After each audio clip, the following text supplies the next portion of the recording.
What's up everybody, this is me, Las Vegas Teddy here, and welcome back to more Let's Play of Mario Party Island Tour. So, last time we did Bowser's Bizarre Volcano, and I did one lap, which thankfully, even though when I play that board for a second time, I lost effortlessly when I play this with my friend. But anyway, so for Bowser's Tower, I want you to pick something interesting, because usually, if you, when you're done Bowser's Tower for the first time, you actually unlock yourself Bowser Jr., but, I'm actually how to play as him for this mode, because, usually, Bowser's dialogue just seems pretty interesting, so we might as well find this out when we, see this opening, or actually the next cutscene goes.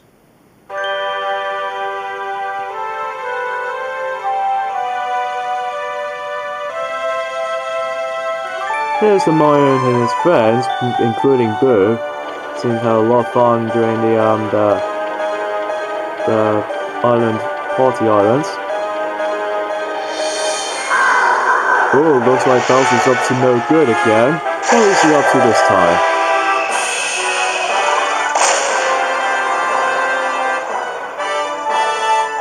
That seems awfully familiar.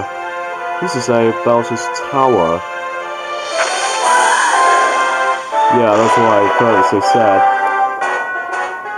But however, if you ever play as Bowser Jr., Bowser Jr. is nowhere to be seen for that cutscene, but unless if you want to play as him in this mode, well, he's here. He's just right there. And he's preparing for himself his father's tower. Because the reason why I say that, because, usually, as soon as Bowser Jr. enters the Bowser's Tower, it's getting a bit interesting. So yeah, there we go with Bowser's Tower. So Bowser's Tower is particularly the single-player campaign. It's not like the ones in Mario Party 9, particularly in solo mode. Because in solo mode in Mario Party 9, it's just usually story mode. And yeah. But Bowser Jr., isn't Bowser your dad? Yeah, that's an interesting dialogue here when you play as Bowser Jr.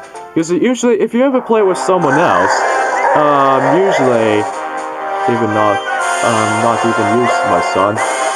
Yeah, because usually if you play as the other characters, mainly Mario or the other gang, basically, it just gets like the same dialogue as the other players, but except for Bowser Jr. Oh, we're about to begin seeing the double gangers right at the start. Yeah, I'm going to be playing Bowser's Tower for the third time, because usually, if you ever play this for the first time, well, it just makes it more like a risky, or more like a first time players. It just makes it incredibly easy. So, before I talk anything else, here we have Toxbox Sharks. Oh jeez, we have not seen those ever since Super Mario Galaxy both 1 and 2. Very long time, actually. Anyway, try to last as long as possible without being crushed by the Tox boxes. This one also known as Hide and Splat in the USA version. So the main gimmick of this minigame, this is how it works.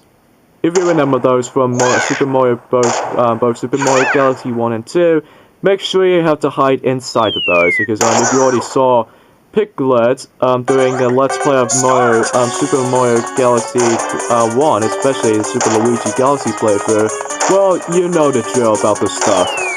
Now, later on, when a few seconds have been caught up, oh, that was pathetic.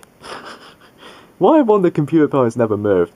Yes, the computer power is actually different this time around. These are actually bubble clones. Like, bubble clones are usually act like doppelgangers, or especially the doppelganger shadows, or especially Fox, the ones in both London 2012 Olympic Games on the 3DS and Sochi 2014 Olympic Winter Games on the Wii U. But yeah.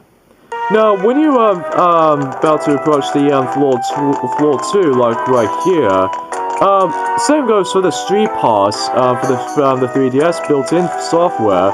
You can actually hold R to actually fast forward one of the scenes you might actually seen before, or you've already seen already. So yeah. Alright, so the two minigames right here. You've already saw a balloon glider from the one before, so let's go for Tour and Simple this time. this one also known as Goomba to Nafany, so from the USA translation. Get as many Goombas to the finish line as possible without leading them into the thorny flowers. Yeah, if you get damaged by those, then you'll lose a bunch of Goombas. Although, not all of them, but some of them. So, be cautious on that. Alright, so let's get started. Yeah, when you play this on your, into your 3DS system, usually those, computer parents act like a ghost status from Mario Kart series, but, almost exactly, though, yeah. Now, you can make a thing much more expedite, such as, like, for instance, you can go through these forms right there, particularly in the center, but, I thought it was a really nice feature, although nice, really cool, cool hint for whoever when you're trying to win this effortlessly. Wow, looks like, those two, doppelganger Bowser Jr. is doing really terrible, especially that, one on the red player. Yeah, the first two floors start to get pretty damn easy, but, usually, if you play it for a second time for that particular mode, the settings are exactly the same, although different floors and stuff. But later on, when you're in the third time, like me, I'm actually, the more difficult they get, especially in the later two floors, well, the things might actually get more difficult than that. So, yeah. So, as soon as, every time when that happens, what? Oh, okay. You're not gonna do that. Because if you do that, well, it just makes it incredibly unfair. I mean, it's just way too cheap. Alrighty then, so since you already guys saw the sketchbook scramble and spin the bear, this is the minigame we've not seen though. But it's very much like the ones in Merry Go Chomp. It's pretty luck based. Oh boy. Choose a place to stand on the wheel, then take turns spinning it. Steer clear of the hammer until the end, and you've won. Yeah, pretty random minigame, huh? Another random minigame. Yes, these first few floors, if you play this on the for a third time, it starts to get a bit easier, but later on, during the later floors in the game, it gets really, really tough. So yeah, I might as well go for that letter panel here. So if that's the case, yeah, I'm actually going to be in first. Alright, so I need to be very so precise right now. Hopefully, I'm not going to lose this. Ah, I lost. But this is how this minigame is, folks. It's just, it's pretty random. Especially how, yeah. However, these bubble, although, oh wait, it has the same name as the regular ones. Anyway. So yeah, yeah, during the section number 5 and 6, things will get even a lot tougher for you if you ever play it for a third time, so, yeah, at least, I've not completed that game completely yet. I still have to collect many bubbles as I can. I think that mostly because of that, I need to get, like, a street pass or something, or possibly more. If I get more street passes, well, I'll complete the game entirely. Especially when I was trying to complete Bowser's Tower. If you lose, this happens. Does this soundtrack sound familiar to you? Well, it's basically like the ones if you ever failed in Bowser Jr. minigames. It's actually from Mario Party 9. Although a little bit more like upbeat to it. And here's my first game over, but when you get a game over, it's game over. It's not like when you go back into the beginning of the Bowser's Tower. It's actually when you have to retry the floor, and if some minigames can be luck-based for you, then just go for that one, because that one is much easier. But we saw that minigame for that, so let's just play this one again. So onto the bottom screen now. And by the way, there's something I want to interest in for you guys. Whenever when you do like a drawing minigame or something like that, particularly the tile puzzle thingy of sorts, when you see in the top screen, it gets like a points value. But however, the 3D, when you have the original 3DS model, but except for 3DS XL model, whenever you have the original model for the 3DS, the flashing green light 3D symbol just can't turn off when there's nothing too remarkable about it when there was something up ahead. So that's essentially the case. Alright, since we've done floor 3, so now we can move on to floor 4. Yeah, this tour is not very long. It's take about like, well, let's say about 90 minutes. I wish there was more to it, like, particularly the, oh, I don't know. Anyway, we're about to against the bubble clones of Wario this time. Have we played any of these? I think not. Let's go for some space hopping, because that one's, quite fun. So what does it say? Space hopping, aka slow G, in the USA translation. Jump up from platform to platform to reach the goal as quickly as possible. So this one is also played on the time attack mode. And, yeah, that's probably essentially the case here. So let's get off to the top first. Oh no, you dumb bubble clone Wardios. You can never beat me because you guys are too pathetic here, although, except you bumped me up to that thing. Luckily though, if you ever bump into anyone's heads when you, don't reach these platforms in time, you get essentially a bounce height, or bounce on their heads. It kind of reminds me like a new Super Mario Bros. Wii/U kind of filter gimmick as well. I think there was one involved, New Super Mario Bros. 2 as well.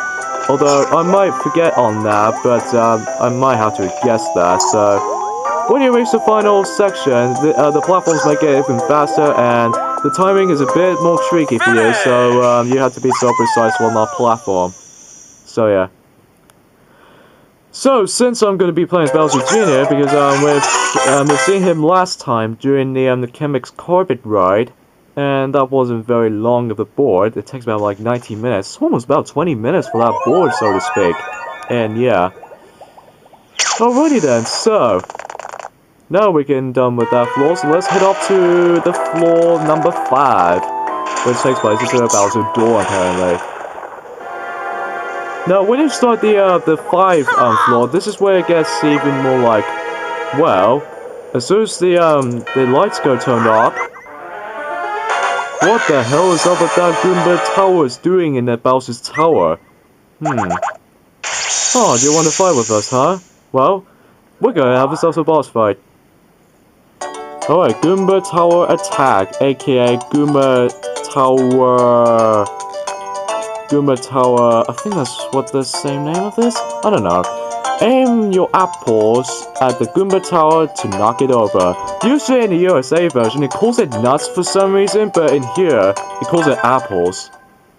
But, yeah, much like the ones in Mario Party 9, although unlike Mario Party 9, it doesn't grant you bonuses whenever you need to defeat bosses. But it will grant you into the next floor when you defeat the boss. So yeah.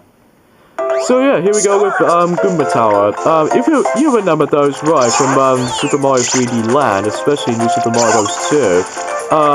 Basically, the Goombas might actually build up with your tower up, and then if you hit the Goomba at the very bottom, the Goombas might actually get fallen over.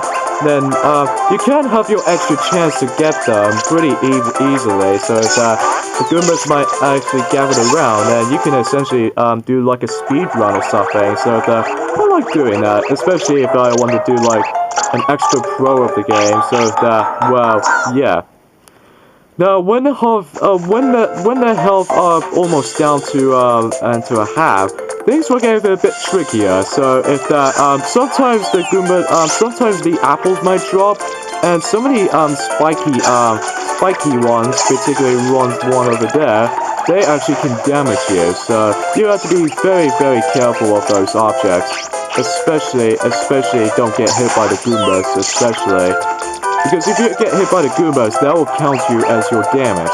So, yeah, that could be really tough for you, so, especially that. Ooh, yeah, right there. Yeah, I don't have a, although, when I was trying to do a no damage run, I found it to be really tough to do. Especially when... Okay, I apologize here, is that my camera battery died again, very much like in the ones of the likes of the, well, you know, the first attempts for the first two boards on, Rocket Road and Chemix Copyright, but whatever. Now, I believe in the USA version of this minigame, it calls it Goomba Tower Takedown, which I have to remember that rightly, so, yeah, to be honest, I might have to finish off this video here. So next time on Let's Play Mario Party Island Tour, we're going to be starting with floor 6 to this point onwards. So, see you guys for that. Later, folks.